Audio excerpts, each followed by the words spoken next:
Olá, boa noite.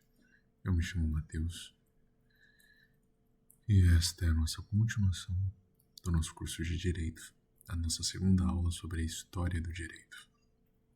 Bom, como eu já havia falado na aula anterior, o Código de Hammurabi é o código mais antigo, ou melhor, o compêndio, um conjunto de leis mais antigo que nós temos notícia até hoje. Foi descoberto em 1800 e pouco e tal. Isso não é muito importante quando foi descoberto, mas é interessante nós entendermos também o contexto da época. Bom, ali na região da Mesopotâmia, perto da divisão entre os dois rios, tinha em 1740 ou 1790, não se sabe ao certo quando exatamente, existia um império sumério e com seu sexto rei sendo chamado de Hammurabi. Ele assumiu o cargo de imperador jovem e ele se viu com um grandíssimo problema. Ele tinha um império muito forte, um exército muito capaz, mas ele tinha uma coalizão, uma união de povos, uma heteromonia de povos que não falavam o mesmo idioma, mas conviviam exatamente no mesmo lugar.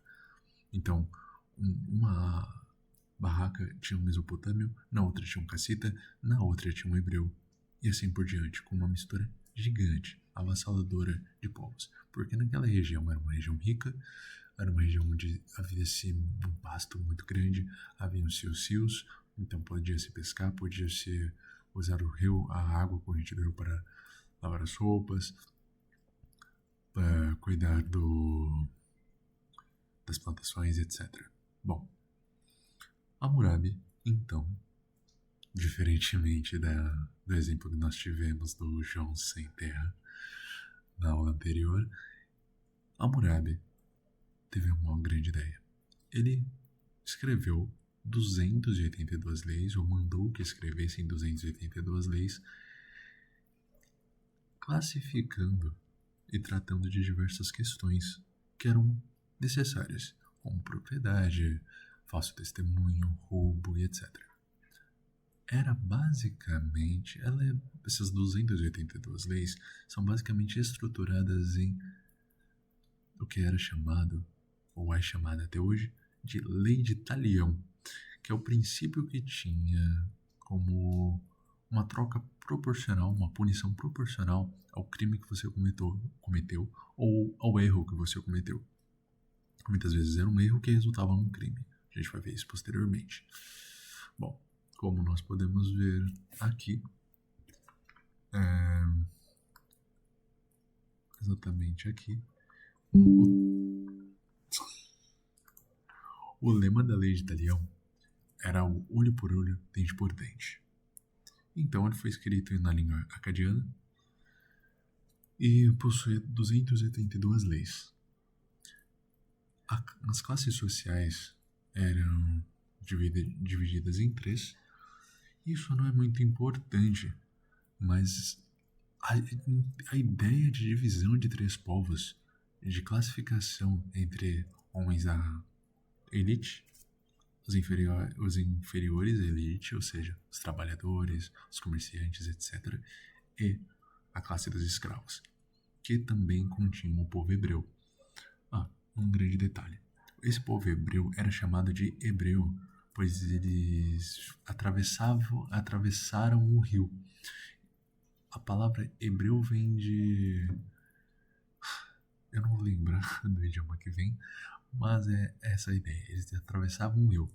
E para quem já leu a Bíblia, para quem lembra das aulas de catequese, ou da vez que leu a Bíblia, é que lá no primeiro livro da Bíblia, em Gênesis, nós temos o que é caracterizado como os primeiros hebreus, que são aqueles que descendem da fé de Abraão.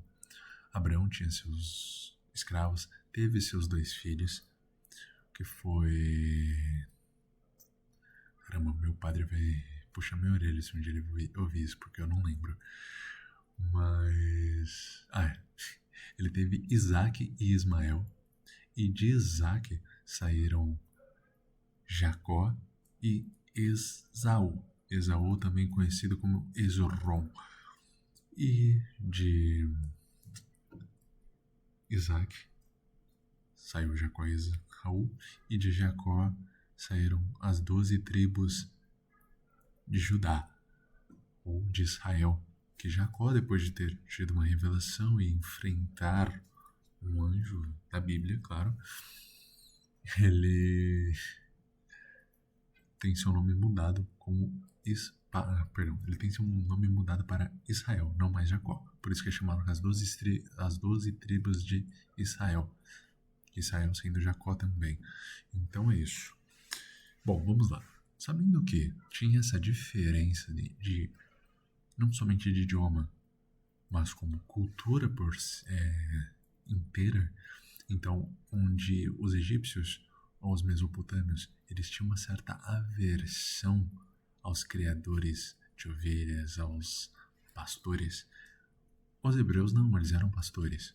Eles sempre foram pastores, mas eles tinham sabiam um pouco de agricultura, mas não eram um povo focado em agricultura. Até porque eles eram um povo peregrino. Então eles viajavam, trocavam de terra, de pasto em pasto, diariamente não, mas anualmente, sazonalmente, dependia da época. Tá bom, isso é importante pra gente já estruturar mais ou menos como que funcionava a ideia de uma sociedade naquela época. Diferente de tudo que nós temos hoje, é uma época sem internet, uma época com dificuldade na língua, onde não se tinha uma educação formal, então as pessoas não sabiam se comunicar direito, onde pessoas da mesma região tinham diversos dialetos diferentes, dependendo do lugar que foi criado, dependendo dos lugares que foi, e era sempre uma mistura. Então a ideia de Hammurabi foi criar esse código para que assim ele possa ter as justificativas plausíveis e não precisar ficar criando todo um julgamento e todo aquele negócio que desde aquela época todos já sabiam que era muito complicado e muito custoso ficar cuidando de todas as disputas, porque olha, tal coisa aconteceu e tem que ficar explicando, aí ouve as duas partes e discute e resolve. Ele me roubou, não roubei, ele me roubou, não roubei, ele roubou, não roubei, roubou, qual a pena que dá e tal. Basicamente é isso.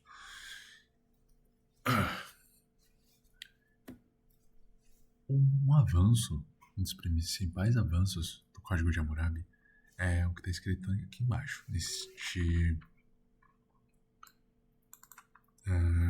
nessa última parte da folha, que eu não lembro mais o parágrafo, vou chamar de quinto parágrafo. O quinto parágrafo,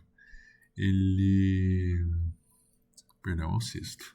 O sexto parágrafo da primeira folha, ele fala sobre o Código de Hammurabi e como que era a ideia de presunção de inocência.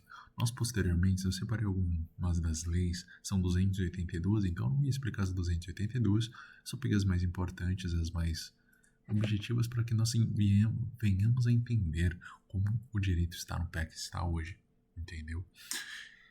Então é o seguinte, a presunção de inocência, como assim? Quando alguém era acusado de um crime, você tinha que provar que essa pessoa cometeu um crime. Se essa pessoa que você acusou, se você acusou a pessoa, sei lá, de um estupro, de uma morte, de um assassinato, de um roubo, e ela sofreu alguma punição, você por ter acusado falsamente esta pessoa, você seria punido com morte. Era isso. Olhou feio pro imperador, morte. Perde um braço, arranca um dedo, quebra uma perna, quebra um braço, mata o filho, extingue a família inteira do cara, mata mãe, pai, filho, cachorro, sobrinho, neto, tudo. Deixa nada. Destrói a casa, bota fogo, tudo. Desse jeito. Claro que eu tô dando uma exagerada pra ficar engraçado, mas é basicamente isso. Então, nós temos a presunção de inocência, que até os dias de hoje é usado isso. Eu coloquei a parte em latim Alegatio esse non probatio et quasi non alegatio é que significa alegar e não provar é o mesmo que não alegar. Para você que está ouvindo aí da sua casa, guarde isso na sua mente. Se você for falar qualquer coisa para que for que possa ser levado a um juiz, você tem que apenas alegar a verdade. Você não pode falar, a pessoa me roubou. Se você não conseguir provar que essa pessoa te roubou, você vai sofrer as devidas punições. Claro que naquela época era a morte, mas é isso. Olha lá, vamos lá. Alguns das leis que tinham artigos, eu prefiro chamar de artigos do que leis. Então é isso. O Código de Hammurabi tinha 282 artigos. É muito mais fácil para vocês entenderem essa ideia, vocês colocarem na cabeça de vocês que cada código tem artigos, parágrafos, incisos, etc. Tá bom? Então, quando nós pegarmos um direito civil, um direito constitucional atual dos dias de hoje, principalmente nós vamos focar no direito brasileiro, vocês vão entender que, olha, desde aquela época, todo código tem o quê? Artigos, incisos, parágrafos, alíneas, capotes e tudo. Então, vamos lembrar disso. Não esqueça. Códigos têm artigos. Leis têm artigos, mas ainda assim elas são chamadas como códigos. Então, supomos a lei estadual complementar. É uma lei só, mas ainda assim esta lei tem artigos, entende? Então, basicamente, a diferença disso daí, do Código de Hammurabi para o código que nós temos hoje, é que o Código de Hammurabi, ele era 282 leis que eram somente um texto.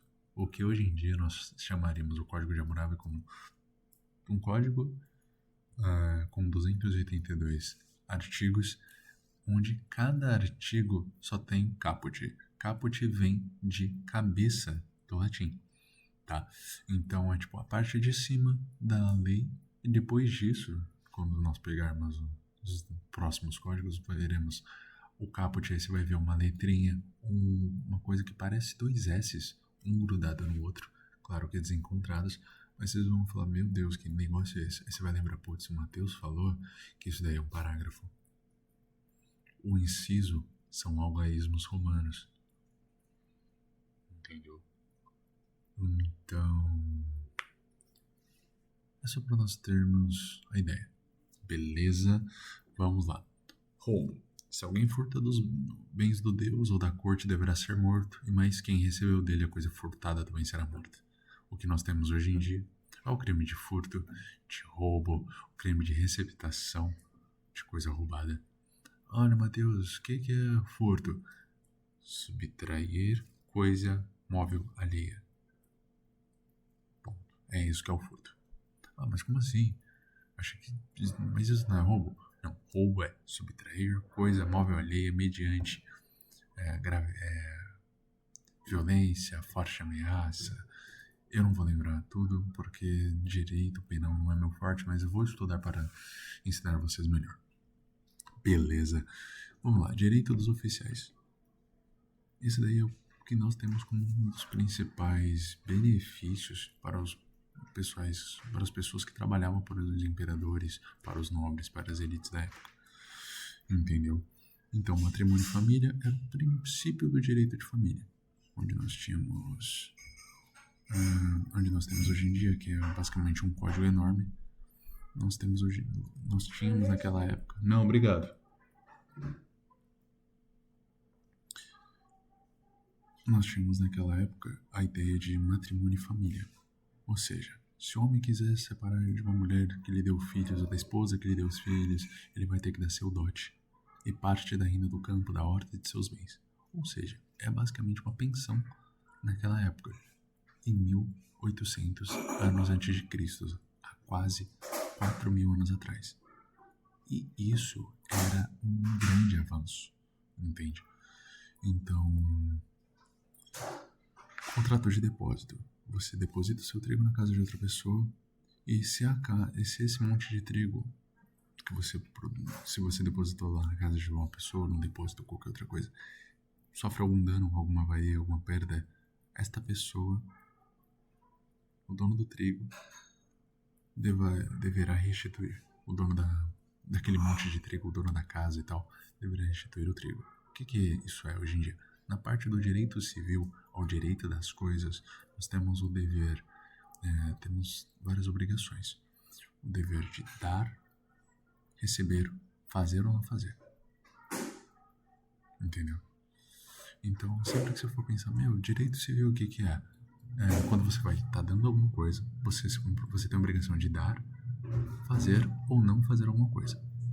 É isso. Basicamente, é isso. Ah, Matheus, mas como assim? Dar, fazer ou não fazer? Não tem mais qualquer outra coisa, não. Tudo que você for pensar está... eu tenho que dar alguma coisa, eu tenho que receber alguma coisa. Receber entre fazer, você tem que, supomos, um contrato de compra e venda de um carro. Você se compromete a dar o dinheiro, a pessoa se compromete a te dar o carro. Caso alguma dessas coisas não esteja em desacordo, não esteja no contrato, ela será anulada, então você volta para o seu dinheiro, a pessoa fica com o carro dela. Ou vocês entenderam. Vamos lá, sobre o trabalho. Se o construtor constrói uma casa para alguém e não faz corretamente, e se a casa que ele construiu cai e mata seu proprietário, esse construtor deverá ser morto. Isso se aplica também ao filho. Tá. O filho do proprietário também sofre. Eu até coloquei ali embaixo por que isso acontece, mas eu já explico. O que acontece esse é o princípio do que seria responsabilidade penal já naquela época, 4.000 anos atrás. Entende? Então, quando nós vamos falar de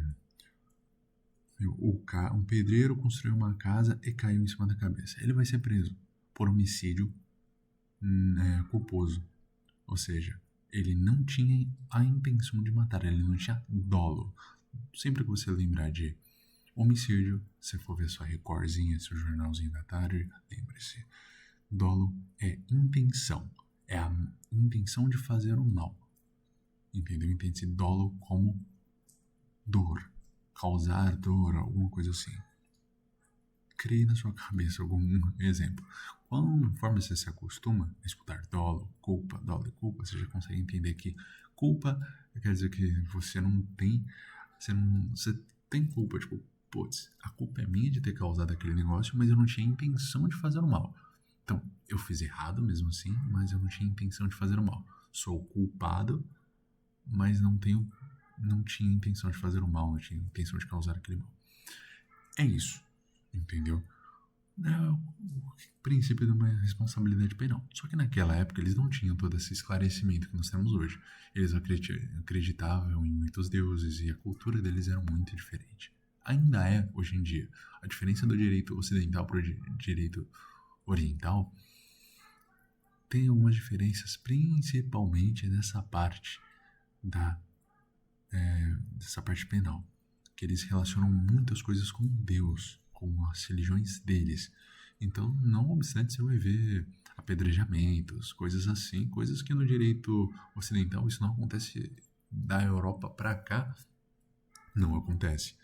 Tipo, você apedrejar uma adúltera, você apedrejar um homossexual, você apedrejar um assaltante. Não, se você fizer isso, você vai responder por violência, por dano, entendeu? Por lesionar alguém.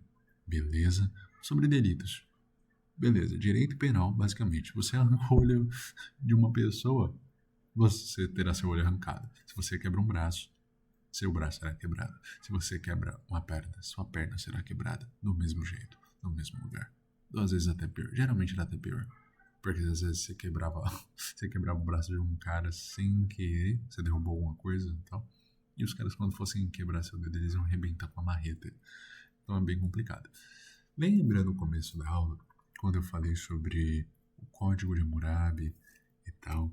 Estamos ainda falando dele, mas eu ressaltei que o povo hebreu, os descendentes de Abraão, que descendem da mesma fé de Abraão, eles têm uma ideia muito diferente, eles tinham uma cultura muito diferente. É nisso que eu tô falando. Quando nós falamos aqui do Código de Hammurabi, temos aqui, ó, a lei de Italião por escrita e o Torá, que é basicamente o Antigo Testamento da Bíblia. Claro que tem outras coisas, mas essa parte está no Antigo Testamento da Bíblia, em Levíticos, em Deuteronômios e Êxodo. Enfim, quando alguém rouba, essa pessoa que roubou, ela compensará a vítima. Quando alguém se uma pessoa, se você tem um escravo, naquela época era comum, escravos por dívidas, lembrando, escravos por dívidas, escravos de guerra, não se fala até meados de 1400, 1300, escravos por cor de pele. Porque naquela época todos tinham basicamente a mesma cor de pele e não, os egípcios não eram negros, os hebreus também não eram negros, eram basicamente pessoas de pele parda, mistas. Ou seja, por causa disso muito sol, eles ficavam com a pele mais bronzeada, mais dourada. Por isso que se você for ver até hoje, os egípcios, os árabes têm uma pele, aparências, etc., muito diferentes do povo africano, que são realmente negros. Estou fazendo essa distinção aqui não para ressaltar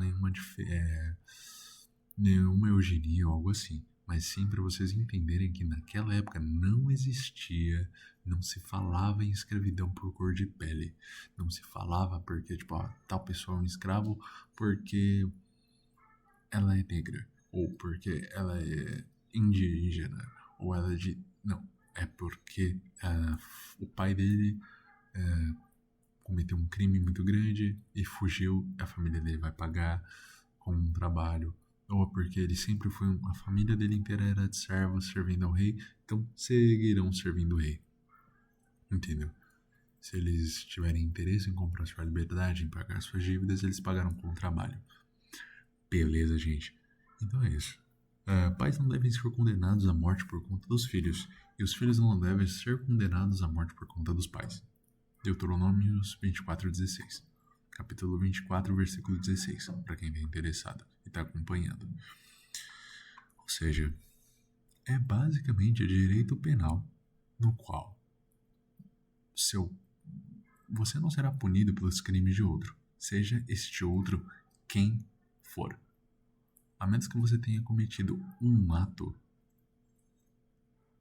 tipificado em lei. O que é tipificado, Mateus? Tipificado é tudo que encontra-se na lei. Tá, na lei penal, tá bom? Quando a gente fala de crime, é lei penal. Se você faz alguma coisa que está tipificada, mas está tipificada na lei de família, é diferente, entendeu? Então, você não vai ser punido se, supomos, seu pai cometa um roubo. Ninguém vai lá e arrancar sua mão, entendeu? Porque, tipo, seu pai fugiu, eles vão arrancar sua mão. Ou se o pai, ou no caso desse exemplo, o pedreiro construiu uma casa e a casa caiu na cabeça de alguém. O pedreiro construiu uma casa, essa casa caiu na cabeça de alguém, matou esse alguém. Vamos matar esse pedreiro. Não. Hoje em dia a gente tem a ideia de que a pessoa será punida e tal, toda a socialização será punida com... Boa noite. Ela será punida com um crime, com uma pena de homicídio não qualificado. Não qualificado, não. Homicídio culposo, que é um homicídio que tem uma menor pena. Então, em vez de ser de 8 a 12, vai sofrer uma diminuição, vai ser de 6 a 10. Um exemplo, tá bom? Enfim, não farás acepção da pessoa pobre, nem honrarás o poderoso. Aí que tá. Nessa parte, a Torá e o Código de Hammurabi, eles têm essa distinção bem grande, onde eles distinguiam as 3 classes que nós falamos ali, que eu não vou me arriscar a falar, os homens livres, os fidalgos e a classe dos escravos, tá? Os fidalgos eram tidos como uma classe inferiorizada, que seriam os trabalhadores braçais, os ferreiros, os artesãos, etc. E a elite era aqueles homens geralmente tidos como os irmãos do faraó, tios do faraó, famílias que se casaram com uma filha do faraó e tal, eles descenderam de lá, então eles nunca seriam tratados como um fidalgo, e sim seriam para sempre homens livres. E já a classe dos escravos, é como eu falei, não eram escravos por cor de pele, sim por escravos de guerra, por dívida ou por julgo hereditário. Julgo hereditário que seria tipo, seu pai era escravo, você será escravo, entendeu? Eles acreditavam muito no que seria explicado, que será explicado posteriormente como hierarquia das almas, que é o que o hinduísmo acredita, onde cada pessoa tem, perdão, na hierarquia, talvez seja hierarquia, mas é a casta, eram divididas em castas. No hinduísmo, as pessoas são divididas em castas.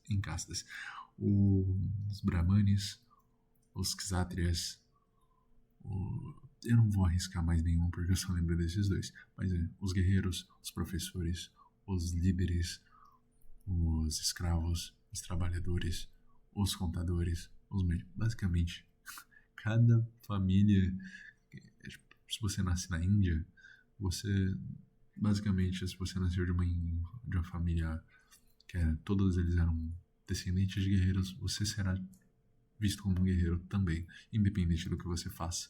Sua vocação será um guerreiro para aquela religião. Beleza. Vamos lá. Só pra gente terminar.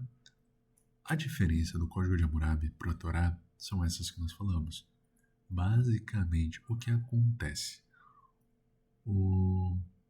A Torá, ela se baseia que a punição maior sempre virá de Cristo. De cristão, perdão. De Deus. Posteriormente, na religião católica cristã, você vai entender, você verá que passa, tipo, a punição virá de Deus. Mas não porque Deus não te ama, etc. Tem toda aquela explicação que não cabe aqui. Mas tem essa diferença. Então, a maioria dos crimes, etc., você não será punido com morte, mas sim com um ressarcimento, com algum outro jeito e tal, porque eles entendem que o homicídio seria se equipara com o primeiro homicídio da Bíblia, que é com... Ai, Deus, eu não vou lembrar.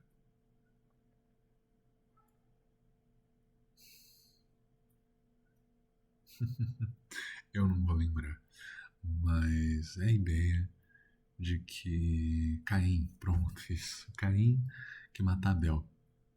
Então, e Deus ainda pune Caim por ter matado Abel, colocando uma marca sobre ele, a marca do homicida, que tem diversas explicações sobre isso, na qual eu não vou me aprofundar porque não é o meu objeto de estudo e não é a ideia de estudo para hoje. Nós não estamos estudando a Bíblia, é apenas a história do direito. Bom, gente, é isso. O que nós conseguimos tirar disso é que certos princípios fundamentais que estruturam o direito ocidental tiveram início no Código de Hammurabi. Fundamentos que hoje em dia nós usamos como alegar e não provar, mesmo que não alegar, ou seja, você alegar alguma coisa e você não conseguir provar, é a mesma coisa que você não ter falado nada. Coisas como falso testemunho, como punição por roubos, diferenças de tratamento de oficiais, onde um oficial terá se ele sumir e depois ele apareceu, todo o terreno que tinha sido dado para outro, ele terá de volta tranquilamente, do mesmo jeito que foi encontrado ali, ou se tiver sido destruído, será reconstruído e dado a ele sem custo nenhum, para criar benefícios, benesses e a estruturação das pessoas, de uma sociedade apta. E vamos ser claros, o Império Mesopotâmico, o Império Sumério, tiveram vários outros reis depois de. Eu posso estar falando vários outros reis, mas eu sei que Hammurabi teve um filho. E esse filho provavelmente teve outras pessoas, teve outros filhos também. Então, deu certo, porque ele ganhou várias guerras, ele expandiu o território e controlou a área da Mesopotâmia, que é aquela área dividida por dois, é uma terra entre dois rios, por muito tempo. Então, ele, se eu não me engano, ele durou 42 anos no poder. Ele assumiu que ele tinha 18, 20 anos, então basicamente ele viveu 62 anos. E o pai dele provavelmente ao mesmo tempo, o filho dele provavelmente ao mesmo tempo, porque imperadores, nobres, etc., viveram bastante tempo. Enfim, não é aula de história, e sim história do direito. Então o que nós estamos aprendendo hoje é que princípios fundamentais que nós usamos hoje em dia, naquela época, já se tinham o engatinhar do que seria posteriormente o direito ocidental. Oriental também, mas nós estamos no Ocidente, então não faz sentido estudarmos o direito oriental. Enfim, gente, deixe-me ver. 30 minutos de aula. Eu falei muito, tiveram algumas interrupções. Me perdoem por causa disso, mas é isso. Que Deus esteja com vocês. Que a palavra de Deus os guie e os ilumine. Para aqueles que não acreditam, eu desejo a mesma coisa. Que vocês tenham entendido. Quaisquer dúvidas, deixem nos comentários, me mandem uma mensagem no WhatsApp, me chamem no grupo, fiquem à vontade. Estou disponibilizando este PDF, este arquivo do Word e o outro arquivo da aula passada, como assim, todos os posteriores a esses e todos os outros documentos que eu for usar. Eu colocarei no servidor do Discord, beleza? Então, desde já agradeço pela sua atenção, pela sua paciência. Peço perdão novamente pelos erros de gravação, pelas minhas gaguejadas, por alguém ter falado alguma coisa, ter me oferecido sorvete. Mas é normal, eu não tenho um estúdio e eu tô fazendo isso de forma completamente amadora. Se minha voz estiver meio ruim hoje, me perdoem. Desde já, tentarei melhor amanhã.